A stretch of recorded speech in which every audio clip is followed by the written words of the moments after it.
الحمد لله رب العالمين، والصلاة والسلام على سيد الأنبياء والمرسلين وعلى آله وصحبه أجمعين وعلى من تبعهم بإحسان إلى يوم الدين. أعوذ بالله من الشيطان الرجيم. بسم الله الرحمن الرحيم. والذين آمنوا وعملوا الصالحات لندخلنهم في الصالحين. وقال تعالى: إن الذين آمنوا وعملوا الصالحات أولئك هم خير البرية. وقال تعالى: إن الذين آمنوا وعملوا الصالحات كانت لهم جنات الفردوس نزلا. قابل احترام بزرگوں، بھائیوں، مکرم نوجوانوں، قرآن کریم میں متعدد مقامات پر غیر معمولی جو نتیجہ بیان فرمایا گیا ہے وہ دو چیزوں پر ہے۔ اس وقت آپ کے سامنے 2-3 جگہوں سے قرآن پاک کا کچھ حصہ سنایا گیا ہے۔ ارشاد ہے: جو لوگ ایمان لائے، نیک اعمال کیے، ہم ان کو صالحین میں داخل کریں۔ اور یہ آپ حضرات کو معلوم ہے کہ صالحین وہ طبقہ ہے جس کے بارے میں اللہ پاک نے قرآن پاک میں فرمایا کہ یہ اللہ کی جانب سے انعام یافتہ ہے، نعمت پایا ہوا ہے۔ جیسا کہ قرآن پاک میں آیا ہے: من یطع اللہ والرسول فاولئک مع الذین انعم اللہ علیہم من النبیین والصدیقین والشہداء والصالحین۔ جو اللہ کی اطاعت کرے گا، اللہ کے رسول صلی اللہ علیہ وسلم کی اطاعت کرے گا، تو یہ وہ لوگ ہیں جو ان لوگوں کے ساتھ میں ہوں گے جن پر اللہ نے انعام فرمایا۔ کن پر اللہ نے انعام فرمایا؟ اللہ نے فرمایا: من النبیین والصدیقین والشہداء والصالحین۔ اللہ جل شانہ کے انعام یافتہ لوگوں میں سب سے افضل، سب سے محترم، سب سے مکرم، غیر معمولی خصوصی انعام پایا ہوا جو طبقہ ہے، ظاہر ہے کہ سب سے اعلیٰ درجے کا طبقہ حضرات انبیاء کرام علیہ السلام کا ہے، اس کے بعد حضرات صدیقین کا ہے، اس کے بعد حضرات شہداء کا ہے، اس کے بعد حضرات صالحین کا۔ یہ اللہ پاک نے قرآن پاک میں بیان فرمایا کہ انعام یافتہ لوگ یہ ہیں: نبیین، صدیقین، شہداء، صالحین۔ اب صالحین میں کس کو ہم داخل کرتے ہیں؟ اللہ پاک نے فرمایا: والذین آمنوا وعملوا الصالحات لندخلنہم فی الصالحین۔ جو لوگ ایمان لے آئیں گے اور نیک اعمال کریں گے، ہم ان کو صالحین میں داخل کریں گے۔ کتنی باتوں پر ہے یہ وعدہ؟ 2 چیزوں پر، ایک ایمان، دوسرے نیک اعمال۔ ایک جگہ اللہ پاک نے فرمایا: ان الذین آمنوا وعملوا الصالحات اولئک هم خیر البریہ۔ جو لوگ ایمان لائیں، نیک اعمال کریں، یہ تمام لوگوں میں سب سے بہترین لوگ ہیں۔ کون نہیں چاہتا سب لوگوں میں میں سب سے اچھا ہو جاؤں؟ سب چاہتے ہیں نا سب سے اچھا میں بن جاؤں۔ اس کے واسطے کیا کرنا؟ اللہ پاک نے فرمایا 2 کام کرنا، ایک عقیدہ صحیح رکھ لینا، دوسرے عمل صحیح کرنا۔ ایک جگہ اللہ پاک نے فرمایا: ان الذین آمنوا وعملوا الصالحات کانت لہم جنات الفردوس نزلا۔ جو لوگ ایمان لائیں گے، نیک اعمال کریں گے، ایسے لوگوں کے واسطے ہمیشگی کی جنتیں ہیں، ہمیشگی کے باغات۔ اور آپ کو معلوم ہے کہ جنت تو پورے نعمتوں کا مجموعہ کی جگہ ہے نا۔ جنت تمام نعمتوں کے مجموعے کو، جہاں تمام نعمتوں کو جہاں اکٹھا کر دیا گیا ہے، وہ اس جگہ کا نام جنت ہے۔ بہترین نتیجے ہیں یہ صالحین میں داخلہ، تمام مخلوق میں سب سے بہتر اور جنتوں میں داخلہ. صرف 2-3 آیات جو میں نے آپ کو سنائی نا اس کا ترجمہ سنا رہا ہوں. باقی جو حافظ ہیں مولوی ہیں ان لوگوں کا کام ہے تو اس قسم کی پوری آیات قرآن پاک میں ڈھونڈنا. کتنے وعدے اللہ پاک نے ان دونوں اعمال کے ساتھ میں کیے ہیں.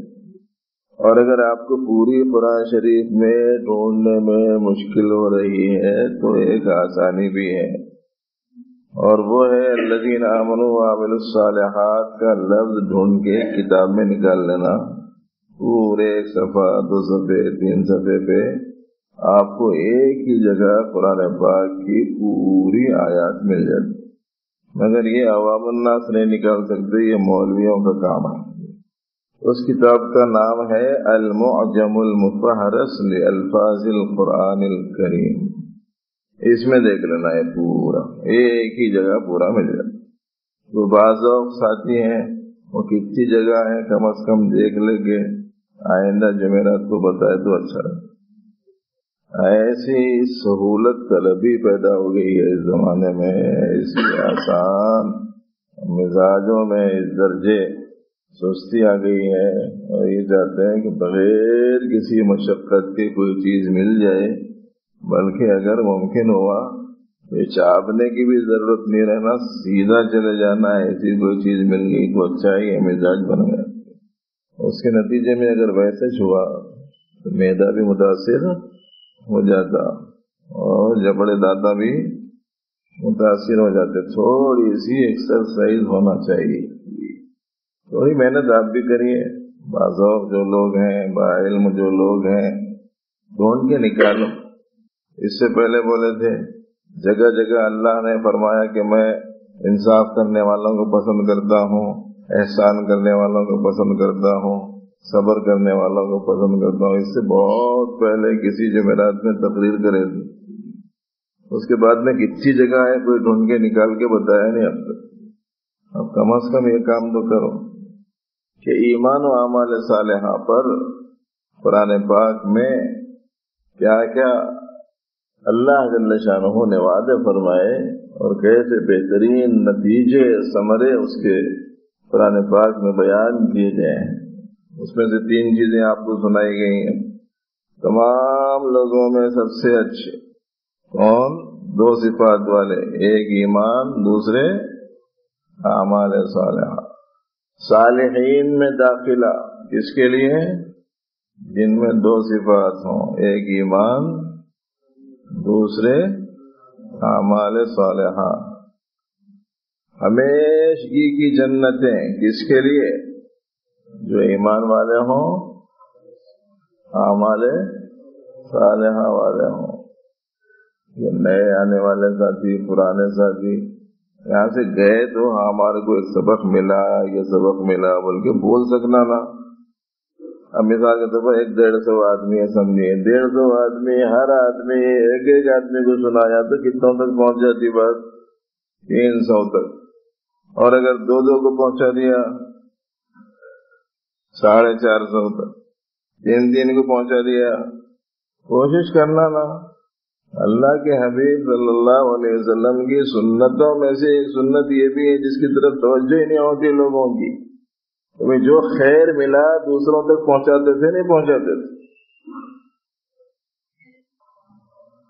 البتہ پہنچانے میں تھوڑی احتیاط کرنا، ٹھیک پہنچانا، صحیح الفاظ کے ساتھ پہنچانا، مناسب انداز سے پہنچانا، اس کا خیال رکھنا. سنے کچھ پہنچا دیے کچھ، ایسا نہیں. ابھی ہم نے ایک جگہ ایک سبق سنایا تھا، چاہتے یہ ہیں کہ اسی کا اعادہ یا مذاکرہ ہو جائے. وہ یہ ہے کہ عمل صالح، نیک عمل، جو کام آدمی کرتا ہے وہ کام قرار دیا جائے. جو عمل آدمی کرتا ہے وہ عمل شمار ہو جائے، اور جو عمل آدمی کرتا ہے وہ عمل مقبول ہو جائے. اور جو عمل آدمی کرتا ہے اس عمل کا صحیح نتیجہ اس پر مرتب ہو جائے. اس کے لیے 2 چیزوں کا بڑا اہتمام کرنے کی ضرورت. اور اس سے پہلے میں آج عمل کرنے والے لوگوں کی 4 قسمیں عرض کر رہا ہوں، ذہن میں رکھ لیجیے. اب کون کون سی قسم میں دیکھ لیا، خود سے دیکھ لیا تو اچھا ہے، کسی کو بتانے کی ضرورت نہیں پڑنا. آئینہ ہے، آئینہ سامنے کر دے رہے، اس میں اپن دیکھ لینا اپنا حال کیسا ہے. دوسرے بولے تو اچھا نہیں دکھتا، اپن ہی دیکھ لی، اپن ہی فیصلہ کر لی، اپن ہی درستی کر لی تو ٹھیک ہے.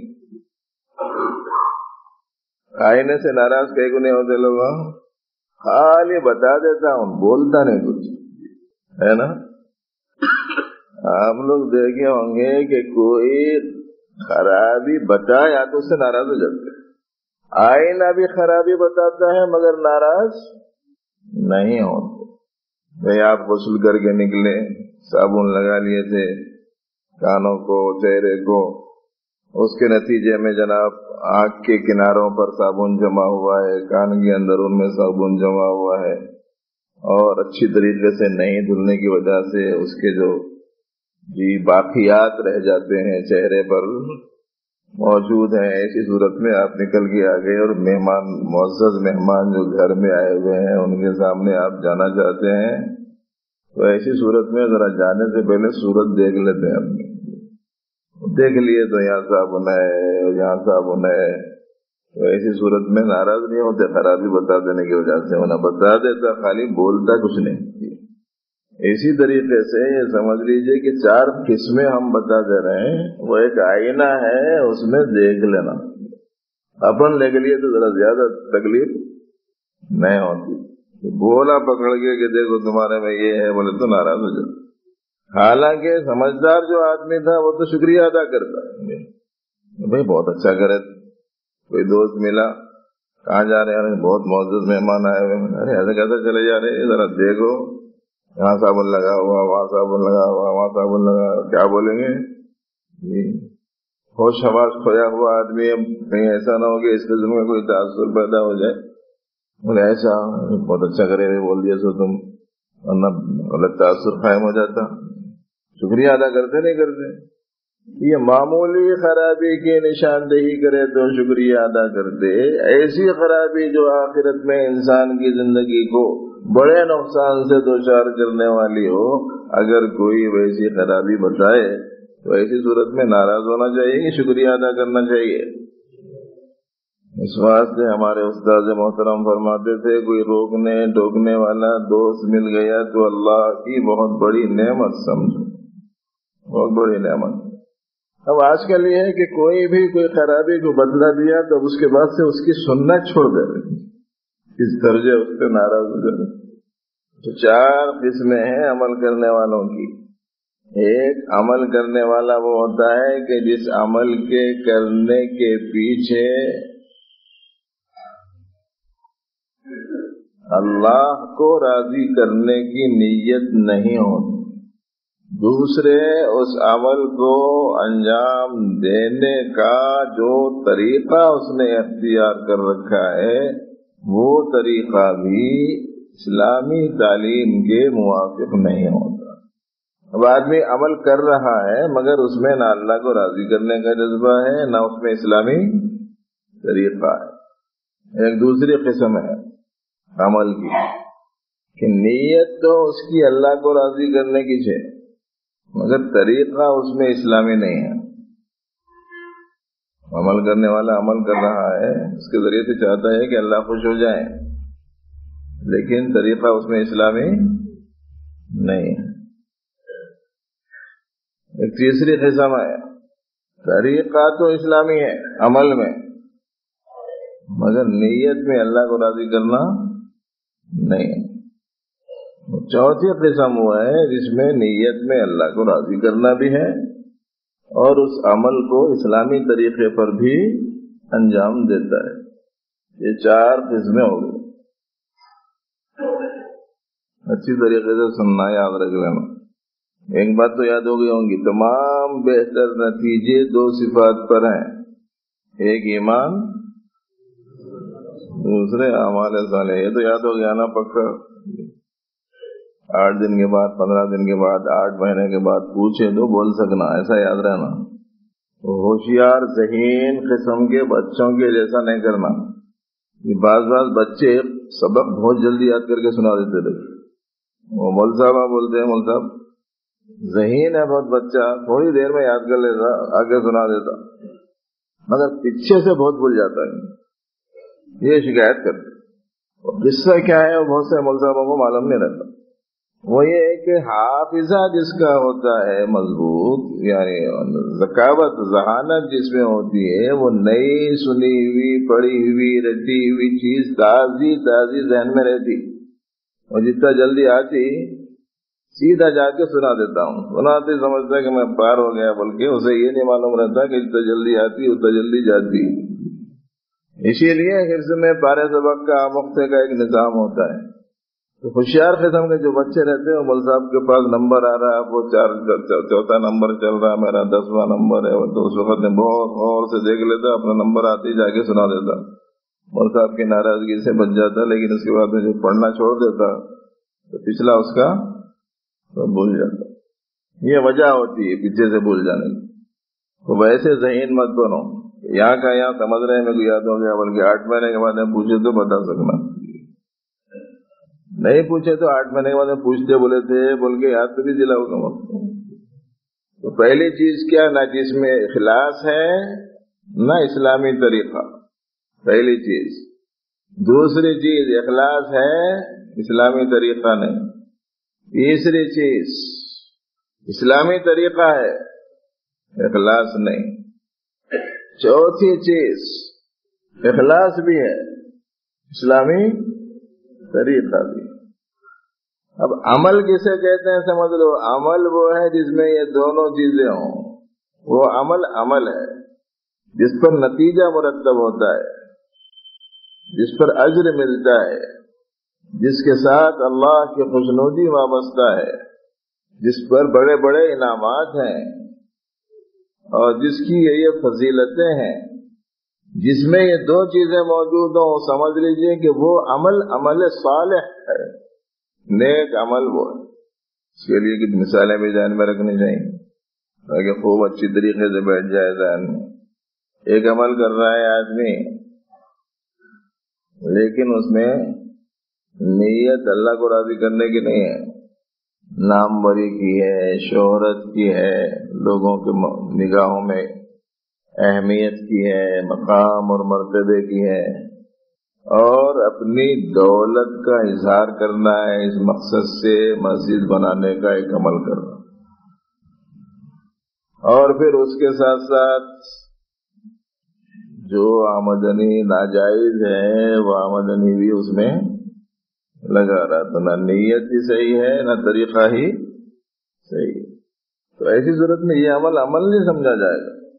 ایسے ہی ایک آدمی وہ ہے جو کسی عمل کو انجام دینا چاہتا ہے اور منشا اس کا یہ ہے کہ اللہ تعالیٰ راضی ہو جائے، لیکن اس میں اسلامی طریقہ، نبوی طریقہ، نبی علیہ السلام کی تعلیمات اس کو ملحوظ نہیں رکھتا، ایسے ہی وقت میں عام طور پر بدعات وجود میں آتی، اور چونکہ اس کی نیت اچھی ہے تو اس کو اس میں کوئی برائی نہیں دکھتی، اس میں کیا حرج ہے یوں کہتا ہے۔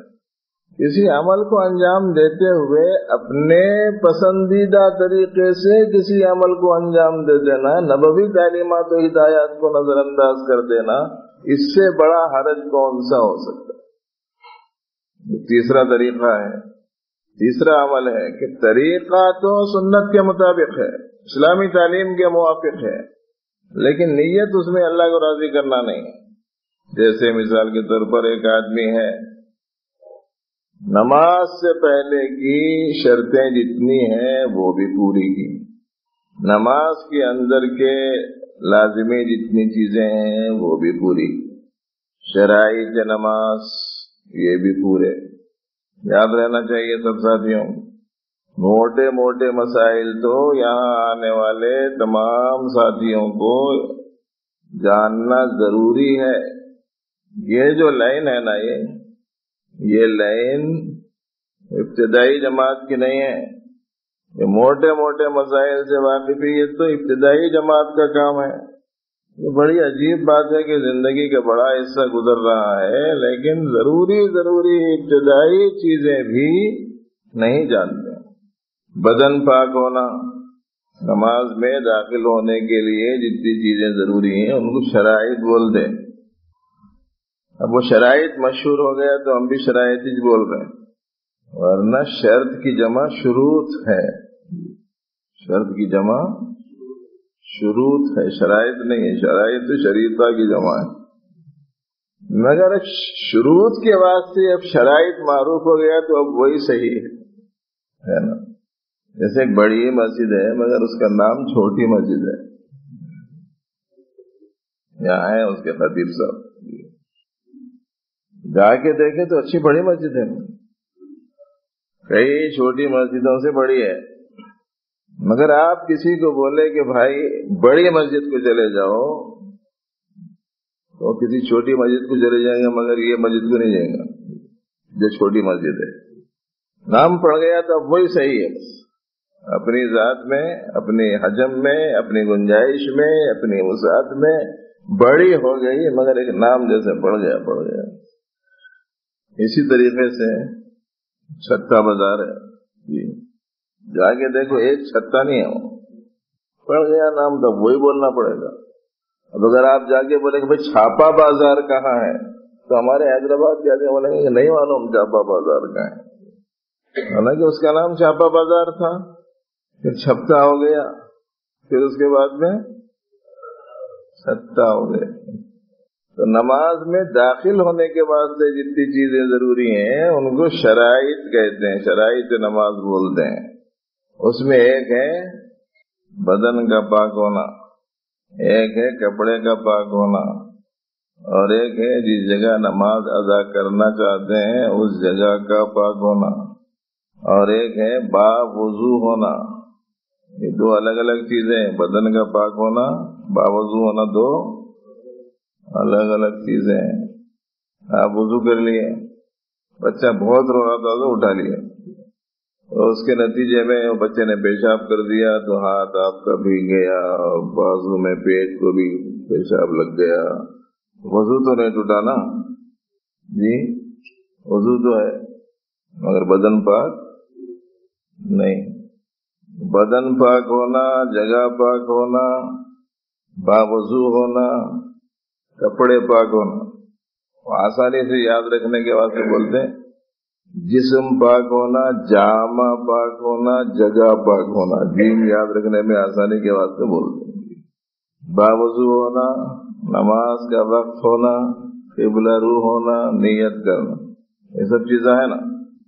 ایک آدمی وہ ہے جس نے یہ پورے شرائط کی تکمیل کی، اس کے بعد میں نماز میں داخل ہو گیا تو تکبیر تحریمہ کے ساتھ داخل ہوا. پہلا فریضہ قرات بھی کی، دوسرا فریضہ رکوع بھی کیا، تیسرا فریضہ سجدہ بھی کیا، چوتھا فریضہ قاعدہ بھی کیا، قاعدہ اخیرہ بھی کیا، پانچواں فریضہ. یہ تمام فرائض اس نے ادا کیے اور اس انداز سے اس نے نماز پڑھی. قیام بھی کیا، یہ فریضہ بھی ادا کری. سلام پھیرنے کے بعد میں کوئی ان سے پوچھے کہ بڑی خوشی ہوئی آج آپ کو یہاں دیکھ کر نماز ادا کرتے ہوئے، کبھی دیکھنے کا موقع نہیں ملا، آنکھیں ترستی تھیں دیکھنے کو، آج تشریف آوری کیسے ہو گئی؟ کسی نے پوچھا تو وہ بیچارہ کیا بول رہا؟ اصل میں میرا رشتہ چل رہا، جس گھر میں دیکھ رہے ہیں معلوم ہوا وہ لوگ ذرا دین پسند ہے کہ تھے، پوچھیں وہ لوگ بچہ نماز پڑھ لیتا نہیں پڑھ لیتا، ہم لوگ فلانی نماز آ کے وہیں پڑھتے ہیں ان کے گھر کے پاس کی مسجد میں. وہ لوگ دیکھنے کے واسطے آ رہے ہیں، اس واسطے حاضر ہو گیا. تو عمل تو اسلامی طریقے میں کرا مگر کیا نہیں ہے، اس میں اخلاص نہیں ہے. عمل ہوگا اس کو عمل قرار دیا جائے. ہے بہت پیچیدہ راہ ہے زندگی، ہوشیار ہے روان ہے زندگی. یا ادھر پٹکی کھا جاتے یا ادھر پٹکی کھا جاتے، یا تو نیت صحیح نہیں رہتی یا طریقہ صحیح نہیں رہتا. جتنے اعمال ہیں سب میں آپ دیکھیں گے کہ اس قسم کا غیر معمولی جھول اس وقت میں عمومی حیثیت سے لوگوں میں پایا جائے گا. اللہ کو راضی کرنے کے مقصد سے آدمی کسی کام کو کرے، جب ان کو راضی کرنا چاہتا ہے تو وہ تو اس طریقے عمل سے راضی ہیں جو طریقہ کہ نبی رحمت صلی اللہ علیہ وسلم نے انسانوں کو دیا۔ اب اگر ہم ان کو راضی کرنا چاہیں لیکن اپنے من چاہے طریقے سے کریں گے تو کیسے قابل قبول ہوگا؟ اور اگر طریقہ تو صحیح رکھیں لیکن انہیں راضی کرنے کی نیت نہ ہو تو کیسے قبول ہوگا؟ اس لیے دو چیزوں کو ملحوظ رکھنا ضروری ہے، نیت بھی ما کان للہ خالصا، ما کان خالصا للہ، جو صرف اللہ کے لیے خالص ہو وہ عمل ہو، اور ما کان علی السنہ، جو نبی علیہ السلام کے طریقے کے مطابق ہو۔ قرآن پاک میں آیا ہے لیبلوکم ایکم احسن عملا، اللہ نے موت و حیات کو پیدا کیا تاکہ تمہیں آزمائے کہ اچھا عمل تم میں کون کرتا ہے۔ ایک بزرگ سے پوچھا گیا کیا مراد ہے اس سے؟ انہوں نے فرمایا کہ دو چیزیں ہونا، ایک ما کان خالصا للہ، دوسرے ما کان علی السنہ، جو خالص اللہ کے لیے ہو اور جو اللہ کے حبیب صلی اللہ علیہ وسلم کے طریقے کے موافق ہو، یہ عمل صالح ہے۔ اب یہ چار قسم کے عمل آگے سامنے، چار قسم کے افراد بھی سامنے آ گئے۔ اب ہر ایک کو اپنا اپنا جائزہ لینا چاہیے کہ میرا حساب کون سے قسم میں ہے، اور جو صحیح قسم ہے آپ کے سامنے آ چکی ہے، اس بات کی فکر کرنا، کوشش کرنا کہ جب میں کر ہی رہا ہوں کسی کام کو تو اللہ ہی کو راضی کرنے کے مقصد سے مجھے کرنا چاہیے، مخلوق کو راضی کرنے سے کیا ملے گا؟ یہ چار لوگوں میں تذکرہ ہو جانے سے کیا کام بنے گا؟ یا چار لوگ مجھے کچھ اہمیت دینے لگ جائیں تو اس سے کون سا مقام بڑھ جائے گا؟ بہت ڈرنے کا مقام ہے۔ اسی لیے ایک مستقل خوبی بیان کی گئی ہے ایسے لوگوں کی جنہیں لوگ جانتے نہ ہوں لیکن ان کے اعمال اللہ کے لیے ہوں۔ بہت چھپاتے تھے اپنے اعمال کو، لوگوں کو معلوم ہی نہیں ہوتا تھا کہ یہ عمل کس نے کیا، اچھے کام کرتے تھے، پتہ ہی نہیں چلنے دیتے۔ کسی نے بہت اصرار کیا تو کسی خاص مسئلے سے بتا دیا تو بتا دیا۔ تمام بہترین نتائج کا دار و مدار ایمان پر، اعمال صالحہ پر، اور عمل صالح وہ ہے جس میں اخلاص بھی ہو اور جس میں طریقہ بھی نبی علیہ الصلوۃ والسلام کی تعلیم کے موافق اور مطابق۔ جائزہ لیتے رہنا کہیں کے واسطے کر رہا ہوں میں، بول کوئی سا بھی کام کر رہے ہیں کس لیے کر رہے ہیں آپ سے؟ انشاءاللہ العزیز اگر یہ جائزہ صحیح ہو جائے تو ہماری خلوت جلوت برابر ہو جائے۔ خلوت جلوت سمجھتے نا؟ کچھ سمجھتے کچھ نہیں سمجھتے جی۔ اکیلے میں ہے، اکیلے پن کی حالت خلوت، چار لوگوں کے درمیان موجودگی کی حالت جلوت۔ خلوت جلوت دونوں میں برابر ہو جاتا ہے آدمی جس عمل میں اس کا مقصد اللہ کو راضی کرنا، اس واسطے کہ خلوت میں بھی اللہ پاس ہی رہتے ہیں نا، یا نہیں رہتے؟ مسجد میں رہتے، گھر میں نہیں رہتے، ایسا کچھ؟ اللہ کہاں ہے بول کے بہت لوگوں کو فکر رہتی ہوں گی جی۔ پوچھنے والے نے پوچھا کہ تو ہے کہاں، اور جواب کیا آیا؟ میں ہوں وہاں، تو ہے جہاں، ہے نا؟ کہاں ہے؟ جہاں ہم ہیں وہیں ہوں۔ اللہ پاک فرماتے ہیں وَهُوَ مَعَكُمْ أَيْنَمَا كُنْتُمْ، وہ تمہارے ساتھی ہیں جہاں کہیں تم ہو، مسجد میں ہو، بازار میں ہو، گھر میں ہو، سفر میں ہو، حضر میں ہو، خوشی والے ماحول میں ہو، غمی والے ماحول میں ہو، جہاں تم ہیں وہیں ہم ہیں۔ بعض بزرگوں تو اتنا غلبہ ہو گیا تھا اس کیفیت کا کہ پاؤں پھیلا کے رات میں بھی نہیں سوتے، ادب کی وجہ سے کہ ان کے سامنے پاؤں کیسے پھیلاؤں؟ جیسے کہتے ہیں استاد کے سامنے پاؤں نہیں پھیلانا چاہیے، بڑوں کے سامنے پاؤں پھیلانا نہیں چاہیے. تو جب کبیر کے سامنے پاؤں پھیلانا بے ادبی سمجھا جاتا ہے، تو اکبر کے سامنے وہ ایک شعور تھا جو ان لوگوں میں غلبے کی حیثیت سے آ گیا تھا. منع نہیں ہے، ان کو معلوم ہے اپن کمزور ہیں، پاؤں موڑ کے زیادہ نہیں رکھ سکتے، ان کو سیدھے بھی کرتے رہنا، موڑتے بھی رہنا معلوم ہے ان کو، اس لیے اجازت ہے. تو اللہ پاک فرماتے ہیں کہ ہم تو وہی ہیں جہاں کہیں تم ہو. تو ایسی صورت میں ایک جگہ اچھا ایک جگہ خراب کیسا ہوگا بولو؟ مسجد میں اچھا گھر میں خراب. دیکھنے میں آ رہا نا آج کل ایسا، مسجد میں اتنا اچھا کہ دیکھنے والے کا تاثر یہ ہوتا ہے کہ شاید ہی اس سے اچھا کوئی ہو. اور گھر میں گیا بیوی کے ساتھ رویہ، بچوں کے ساتھ رویہ، گھر میں ماتحتوں کے ساتھ میں رویہ کچھ ایسا رہتا ہے کہ ان لوگوں سے پوچھو کیسے ہیں جناب آپ کے گھر والے، وہ کہتے ہیں کہ ایسا لمحہ کسی کو نہ دلاوے. ارے یہاں مسجد میں اتنے اچھے ہیں، گھر میں اتنے خراب، یہاں کی قطر پوری وہاں نکال لے رہے ہیں. اجتماع میں بہت اچھے جی، بازار میں کسی سے پوچھو کیسے ہیں وہ صاحب، کوئی معاملہ آپ کو کرنا ہے تو سب سے کر سکتے ہیں، مگر ان سے کرنے کا میری مشورہ نہیں ہے. جو کوئی سا بھی کام انجام دے رہا ہے اگر وہ اللہ کے راضی کرنے کے لیے کرتا ہے اور نبوی طریقے پر کرتا ہے، تو ایسی صورت میں جب اس کے پیش نظر یہ چیز ہے تو خلوت اور جلوت دونوں میں اس کی حالت یکساں ہوتی.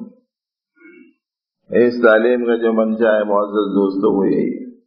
اور یاد رکھیے اس بات کو کہ اگر ہم جلوت میں اچھے ہیں خلوت میں اچھے نہیں ہیں تو ابھی سچائی ہماری زندگی میں نہیں آئی ہے.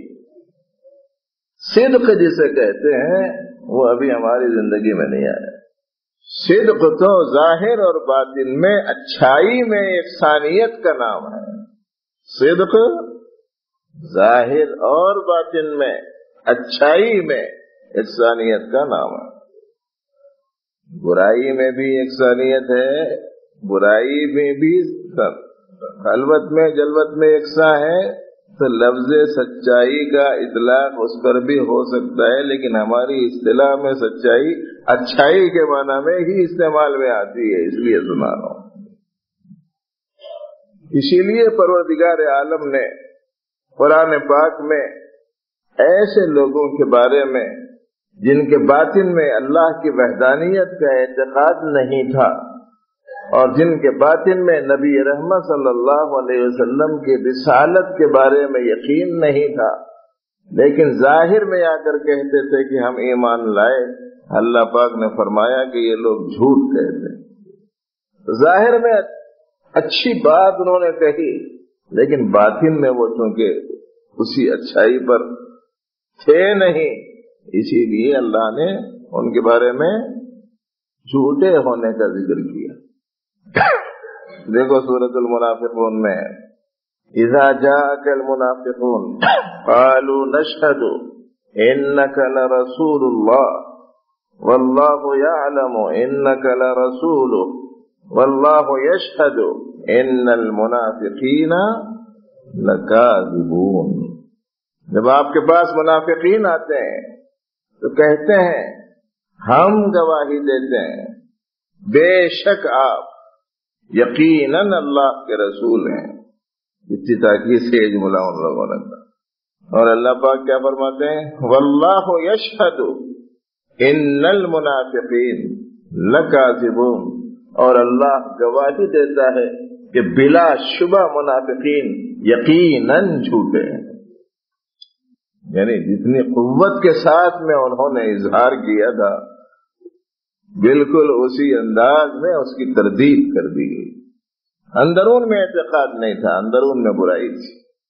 اب یہ نفاق اعتقادی تو اس زمانے میں نہیں ہے، لیکن نفاق عملی بڑی کثرت سے دیکھنے کو ملتا ہے. اسی لیے آپ حضرات بیعت کے وقت میں بولے جانے والے الفاظ کو یاد رکھتے ہوں گے تو یہ لفظ بھی آپ نے بیعت کے وقت میں اپنی زبان سے کہا ہوگا جب کہلایا گیا، توحید کو، ایمان کو، صدق کو، استقامت کو۔ بیعت کے وقت میں جو کلمے بولتے ہیں وہ یہی ہے نا۔ ایک ہے اعتبارات علم باطل، شرک ہے، کفر ہے، نفاق ہے، ارتداد ہے، فسق و فجور ہے، بدعت ہے، غفلت ہے، یہ سب کے سب اعتبارات علم باطل ہیں۔ اعتبارات علم حق کیا ہے؟ توحید ہے، ایمان ہے، صدق ہے، استقامت ہے، سنتیں ہیں، حسنات ہے، یاد الہی ہے، یافت و شہود خلق و حق ہے، اور استغراق فی الحق ہے۔ یہ اعتبارات علم حق ہے۔ اس میں ایک لفظ ہے صدق، جو پرانے لوگوں کو سمجھ میں آیا ہوگا، نئے لوگوں کو سمجھ میں نہیں آیا ہوگا، مگر اچھا یہ ہے کہ جتنے یہ نئے ہیں نا، یہ پورے پرانے ہو گئے تو اچھا ہے۔ مسلسل پابندی سے آتے رہے، سنتے رہے، علم لیتے رہے، تو انشاءاللہ العزیز آہستہ آہستہ مناسبت پیدا ہوگی، فہم کھلتا رہے گا۔ جو بات سمجھ میں نہیں آئی، پوچھنے کا، دریافت کرنے کا موقع ملتا رہے گا، اور مختلف انداز سے جب اس کی وضاحتیں سامنے آتی ہیں تو سمجھنے میں مدد مل جاتی ہے۔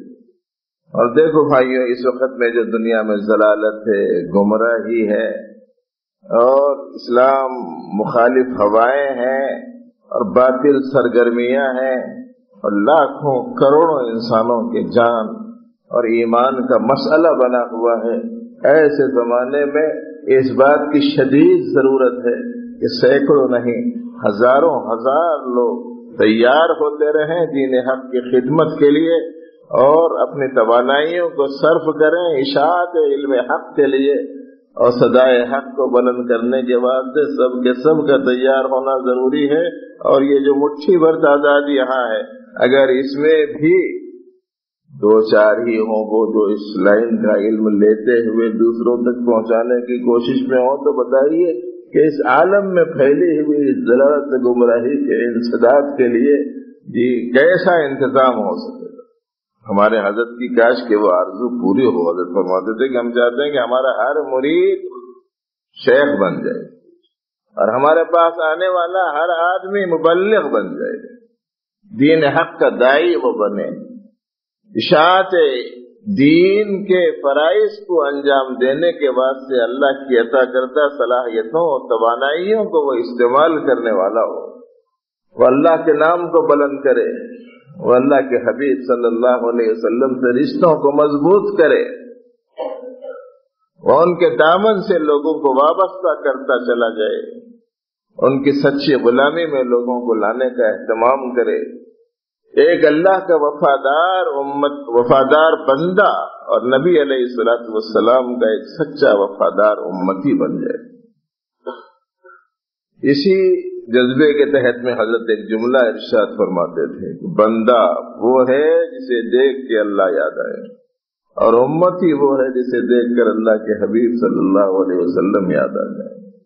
ہر آدمی فکر مند ہو بھائی، دین کی خدمت فلانے کا کام فلانے کا کام ایسا تو نہیں ہے نا، جتنوں کا دین دین اسلام ہے اتنوں کا کام دین اسلام کا پھیلانا ہے۔ یہ بتلایا جا رہا تھا کہ بھائی ما کان خالصاً جو عمل ہوگا، خالص اللہ کے لیے جو عمل ہوگا وہ عمل انجام دینے والا، اور جو عمل صالحہ کا پوگر ہوگا وہ شخص کی جلوت اور خلوت دونوں یکساں ہوں۔ اس واسطے تنہائیوں کا جائزہ لینا اپنا لے لینا کہ ہماری اپنی تنہائیوں کا کیا حال ہے، ہم اکیلے میں کیسے رہ رہے ہیں، خیالات ہمارے کیسے، جذبات ہمارے کیسے، خواہشات کی تکمیل ہماری کیسی، لذات کا پیچھے پڑے رہنے کا حال ہمارا کیسا، دیکھنا چاہیے۔ خالی ایک اللہ دیکھنا نہ بلکہ خیال ہے تو بس میں اپنے شیخ ثانی بلکہ شیخ ثالث سے پوچھا کہ حضرت شیخ اول حضرت صوفی غلام محمد صاحب رحمۃ اللہ علیہ. اس کے بعد میں ہم نے تعلق قائم کر لیا تھا حضرت شاہ مسیح اللہ خان صاحب رحمۃ اللہ علیہ سے. پھر ان کے بعد میں ہم نے رابطہ کر لیا تھا حضرت ڈاکٹر تنویر احمد خان صاحب رحمۃ اللہ علیہ سے. شیخ خالص سے ہم نے کہا کہ حضرت اب آج کل کا معاملہ کچھ ایسا ہو گیا ہے کہ صبح میں ایک جگہ پروگرام، دوپہر میں ایک جگہ، شام میں ایک جگہ، آج شہر میں، کل ضلع میں، پرسوں تعلقے میں، روزانہ اسفار پوری زندگی تقریباً صبح سے لے کے شام تک کی وہ لوگوں کے درمیان میں ہی گزرنا شروع ہو گئی اور ان کے ہی تقاضوں کی تکمیل میں صرف ہو گئی. انفرادی عبادات اور نجی حیثیت سے مشغول رہنے کا موقع بہت کم ہو گیا. کیا کرنا چاہیے اس سلسلے میں بڑی فکر دامنگیر ہے. تو حضرت نے یوں فرمایا اس مشغولی میں ایک چیز کا خیال رکھو، بس کافی ہے، آپ کو کوئی تبدیلی کی ضرورت نہیں ہے معمولات میں. وہ مشغولی میں ایک چیز کا خیال رکھو کہ اللہ تعالی دیکھ رہے ہیں، بس اس کا خیال رکھو. یہ خیال غالب کر لینے کی کوشش کرنا، اطلاع دینا کتنا رہ رہا خیال اس کا. احوال بتانا بولے تو کیا بتانا، یہی بتانا. کیا احوال بتا رہے ہیں بولے تو پہلے نہیں چل رہی تھی دکان، اب ذرا چل رہی. پہلے رشتہ نہیں جم رہا تھا، جم گیا. یا پہلے سے بھی پریشانی تھی، رشتہ اس سے نہیں آ رہے تھے، ابھی بھی ویسے یہی حالات سنا رہے ہیں. مطلب عام طور پر روزی روٹی کا مسئلہ، بیماریوں کا مسئلہ، گھر کے مسائل کا مسئلہ، بچوں کے روزگار کا مسئلہ، اس کے علاوہ کوئی بہت کچھ اپنے خاص حالات سنانے کے واسطے آیا تو خواباں سنا رہا ہوں. خوابوں کے پیچھے کیا پڑے میں سمجھ نہیں آتا. ہم کیا، ہمارا خواب کیا. آدمی جتنا سچا اس کا خواب اتنا سچا ہوتا ہے. اب یہاں سچائی تو ہے ہی نہیں، تو خوابوں کی کیا حقیقت. ہاں حدیث میں آتا ہے کہ مومن کا خواب کی 3 قسمیں ہیں. وہ زیادہ لوگ پریشان کرتے ہیں، اس لیے پھر ایک دفعہ میں سنا دے رہا ہوں اس کو. اور کچھ بھی دیکھے تو اس کو یہ سمجھتے کہ اس کو سنانا ہی چاہیے، کوئی نہ کوئی اس کی تعبیر ہوں گی، لینا ہی چاہیے. حدیث میں آتا ہے کہ خوابوں کی 3 قسمیں ہیں. ایک کو کہتے ہیں اضغاث احلام. اضغاث احلام نام ہے پراگندہ خیالات کا. دن تمام میں آدمی جو کچھ دیکھتا ہے، سوچتا ہے، کرتا ہے، کچھ اندیشے کرتا ہے، کچھ امیدیں رکھتا ہے، دن تمام میں ایسا ہو جاتا کہ کیا ہے گی، ویسا ہو جاتا کہ کیا ہے گی. کچھ امیدیں رکھتا ہے، کچھ سوچتا ہے، کچھ سنتا ہے لوگوں سے، کچھ مشاہدہ کرتا رہتا ہے. تو سونے کے بعد میں وہ دن تمام میں دیکھے تو جو ریل ہے نا وہ اندرون میں فٹ ہو جاتی ہے. ذات شعور میں وہ سوتے ہی چالو ہو جاتی ہے، نیند میں وہ ریل چالو ہو جاتی. ایسے خوابوں کی کوئی تعبیر نہیں ہوتی. یاد رکھ لینا اس چیز کو. دن میں کر رہے تو دیکھ رہے ہیں آپ کو معلوم ہے کہ کیا دیکھا میں. صبح سے لے کے شام تک گاہک آتے رہتے ہیں، جاتے رہتے ہیں. کبھی زیادہ بڑا گاہک آ گیا، کبھی چھوٹا آ گیا. خواب میں دیکھ لیے کہ ایک صاحب آئے، دکان کا آدھا سامان خرید لیے اور جناب تھیلی بھر پیسے نوٹا بھر کے اس میں دے دے کے چلے گئے. اب صبح میں اٹھے، وین دیا، خوش ہو گئے. فوراً صبح فجر کے بعد میں معلوم معمولات کیا ہیں کیا نہیں ہیں کچھ نہیں سمجھتے لوگ. صبح اٹھے، بلکہ بعض سے فجر سے پہلے فون کرتے. اب فون کر رہے ہیں صاحب ایسا ایسا خواب میں نے دیکھا ہے. اب وہ لوگ شاید یہ چاہتے ہیں کہ کوئی ایسی تعبیر دینا کہ مول صاحب یہ تعبیر دینا کہ میاں تم شام تک لکھپتی ہو جائیں گے. اس کو بولتے کہ میاں کیا کر دیتے ہوں، تجارت کرتا ہوں ایسا ایسا. وہ جو ذہن میں گھومتے رہتا ہے نا وہ اس دیکھے سو ہے. خواہ اس قسم کی چیزوں کے پیچھے مت پڑو، یہ بولنا پڑتا ہے. اس کو اضغاث احلام کہتے ہیں. یہ خوابوں کی قسم وہ ہے کہ شیطان کی طرف سے انسان کو، مسلمان کو پریشان کرنے کے لیے کچھ خوفناک شکلیں، صورتیں اس کے سامنے آ جاتی ہیں. ایک صحابی نے نبی رحمت صلی اللہ علیہ وسلم کے سامنے اپنا ایک خواب بیان کیا کہ حضرت آج میں نے ایک عجیب خواب دیکھا، ایک شخص آیا، تلوار لی اور اس نے میری گردن پر چلا دی اور میرا سر میرے بدن سے جدا ہو گیا۔ یہ بڑی پریشانی سے انہوں نے سنایا تو حضور سن کر مسکرائے اور یوں ارشاد فرمایا کہ یہ شیطان کی طرف سے ہوتا ہے، پریشان کرنے کے مقصد سے۔ ایسے وقت میں تم اٹھ کر بائیں طرف 3 مرتبہ پھٹکار کے جگہ بدل کے کروٹ بدل کے سو جاؤ، اللہ کا نام لے لو اور کسی کے سامنے اس کو بیان مت کرو۔ ایسے خواب سے کوئی نقصان نہیں ہوتا۔ یہ تحزین من الشیطان، یہ تخویف من الشیطان ہے، شیطان کی طرف سے رنجیدہ بنانے اور شیطان کی طرف سے خوف زدہ کرنے کے واسطے اس قسم کی چیزیں پیش آتی رہتی۔ اب اس کو بیان کرنا ضروری سمجھتے۔ حدیث میں یہ آیا ہے کہ اٹھ کے بائیں طرف 3 مرتبہ پھٹکار دو، کسی سے بولو مت، اللہ کا نام لے کے جگہ بدل کے سو جاؤ، زیادہ سے زیادہ یہ دعا مانگ لو، اللہم انی اعوذ بک من شر ہذہ الرؤیا، اے اللہ اس خواب سے، میں اس خواب کے شر سے میں تیری پناہ مانگتا ہوں۔ کوئی نقصان اس کا نہیں ہو۔ ہاں بعض خواب ہوتے ہیں اس کو بشرا من الرحمن کہتے ہیں، اللہ کی طرف سے خوشخبری ہوتی۔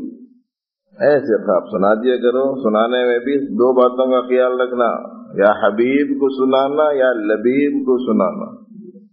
کس کو سنانا؟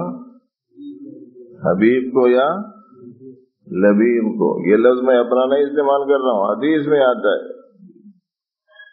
مت بیان کرو خواب کو مگر یا تو حبیب سے بیان کرو یا لبیب سے بیان کرو۔ حبیب کسے کہتے ہیں؟ ہمدرد کو، خیر خواہ کو، دوست کو، بھلائی چاہنے والے کو۔ جب تم سے وہ محبت کرنے والا ہوگا، تم کو چاہنے والا ہوگا، تم سے تعلق والا ہوگا، تو ایسی صورت میں اس خواب کا مطلب اچھے سے اچھا نکالنے کی کوشش کرے گا، یا پھر سمجھدار سے کہو، لبیب سے، لب سے، عقل رکھنے والا، سمجھ رکھنے والا، اولو الالباب، عقل والے، اسی سے لبیب، سمجھدار سے بولو، نہ سمجھ سے مت بولو۔ اور جو تخویف من الشیطان ہے، کسی سے بولنے کی ضرورت اس نہیں ہے، اللہ سے دعا مانگ لینا کہ اللہ اس خواب کی شر سے مجھے بچا لیجیے۔ نبی علیہ الصلوۃ والسلام کی سنت ارشاد کی تعمیل میں 3 مرتبہ بائیں طرف پھٹکار کر جگہ بدل کے اللہ کا نام لے کے سو جاؤ، یاد رہ جائے آیت الکرسی پڑھ لو، ورنہ معوذتین پڑھ لو۔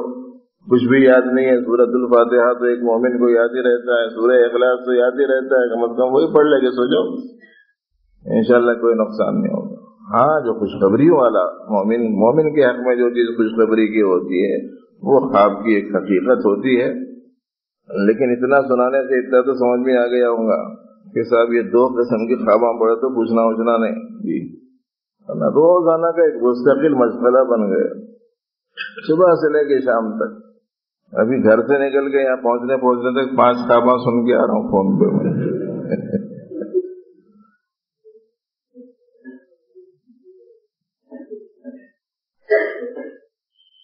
اب ایک آخری بات سن لیجئے بھائی، ایک تو اس کا خیال رکھ لیجئے کہ اللہ تبارک و تعالی دیکھ رہے ہیں، اس واسطے اپنا ہر حال صحیح رہنا، تنہائی والا، لوگوں کے درمیان میں، مسجد والا، گھر والا، بازار والا، ہر جگہ ہمارا حال شریعت و سنت کے مطابق رہنا چاہیے۔ آخری گزارش یہ ہے کہ اللہ جل شانہ کا جو منشا ہے وہ منشا یہ ہے کہ جس وقت میں ان کا جو حکم ہو اس وقت میں وہ حکم پورا کرو۔ یہ بہت موجودہ زمانے میں بہت ضروری بات کی حیثیت سے آپ کو سنایا جا رہا ہے۔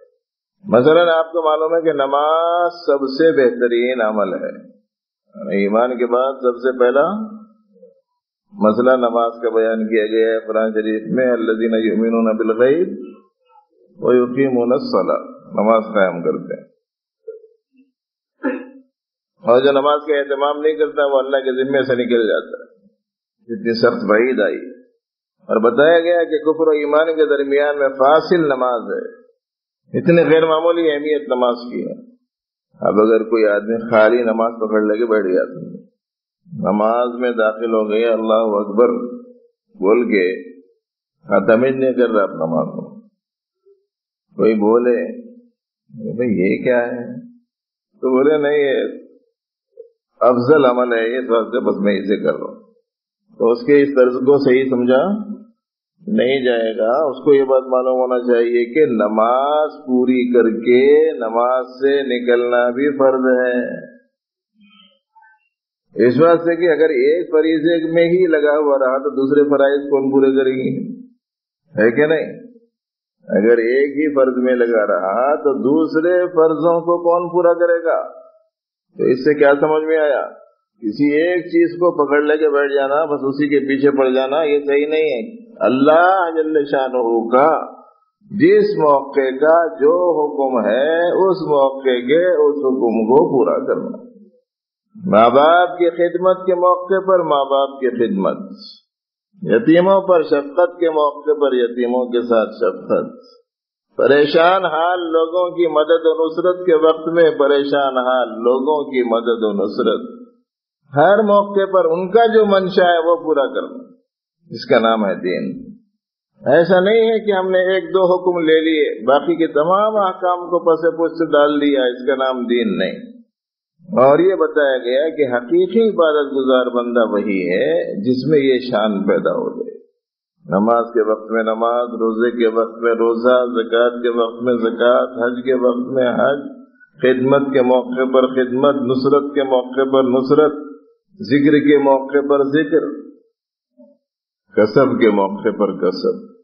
اس کی رعایت موجودہ زمانے میں ذرا کم ہو رہی ہے. چند اعمال کو ہم اپنا لے رہے ہیں، باقی اعمال کو نظر انداز کر دیں. اسلام کا منشا یہ نہیں ہے. اگر ایسا ہوگا تو پھر ایسی صورت میں بہت سارے احکام کالعدم ہو جائیں گے، بہت ساری آیات قرآن پاک کی ہماری زندگی سے نکل جائیں گے، بہت سارے ارشادات نبی رحمت صلی اللہ علیہ وسلم کی ہماری زندگی سے نکل جائیں گے.